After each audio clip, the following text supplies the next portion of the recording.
A Hades player has just pulled off a feat that almost everyone in the roguelike community thought was impossible, and it might just be one of the most impressive gaming feats we've ever seen. Let's get into it. It's been almost 3 years since we first took a jump out of Zagreus' bedroom window and headed out to explore all the hidden rooms and corridors that the Greek version of the Underworld had to offer. Widely regarded as one of the best games of its generation, Hades even now commands a smaller but incredibly passionate and talented community of runners, who tries to tackle the hardest challenges that the game can throw at them. And until recently, there was one achievement in particular that many considered beyond the abilities of a mere mortal, no matter how skilled they were: the max heat run.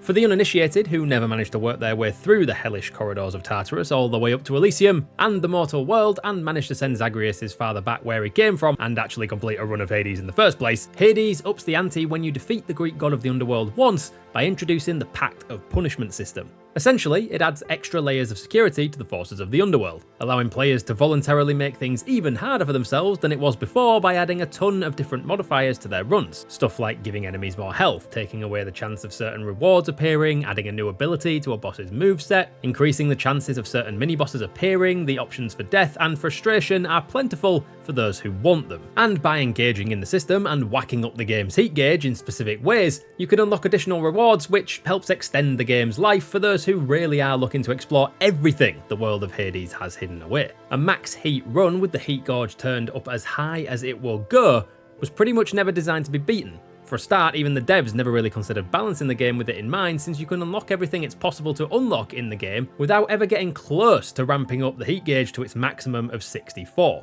It was considered pretty much impossible by even the most seasoned of runners and Hades experts, until it wasn't. Enter stage left expert Hades player and content creator Angel1C, who decided to give it a try, and with the help of their considerable skills and a fairly stupid amount of luck, managed to pull it off.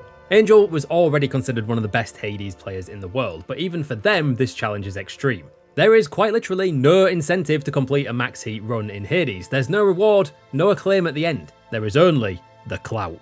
And a small but incredibly dedicated high heat runner community still goes strong even years after the game was released. So what makes a max heat run so unfathomably difficult then? Surprisingly, it's got more to do with maths than you might think. The Pact of Punishment doesn't just increase your enemies' numbers, it places massive constraints on your own as well, killing your HP bar and ability to heal, as well as targeting some of the upgrades you naturally unlock through the game that make Zagreus stronger. So you're basically nerfing your own character while juicing your enemies to hell and back.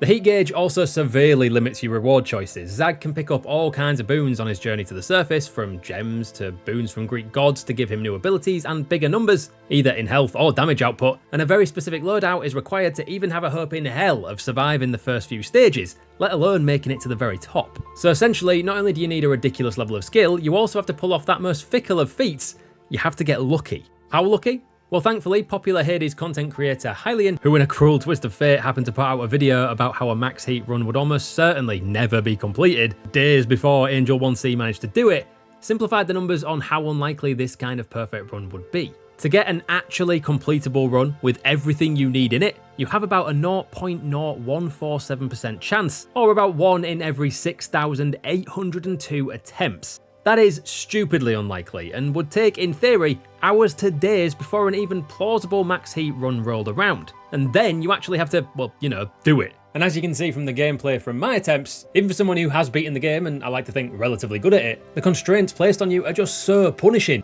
that really, beyond the first couple of rooms, I'd never really stood a chance. Which is why, for the most part, the high heat running community uses mods to turn that truly absurd level of RNG into something actually practicable.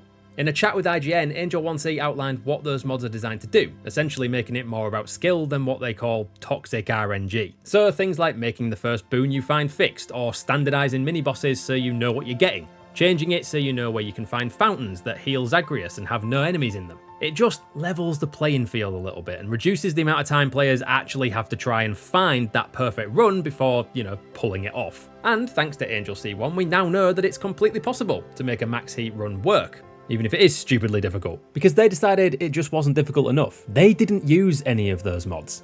Their run was completely unseeded and completely unmodded. In the end, it took Angel C1 just less than an hour to put together a god run and then execute it with precision and perfection. Despite a few nail-biting moments of almost throws, ridiculous recoveries and near deaths, and we'd recommend checking out their full video on their channel to see the whole thing come together, the impossible run was done, and a new bar for frankly unhinged levels of difficulty runs has been set.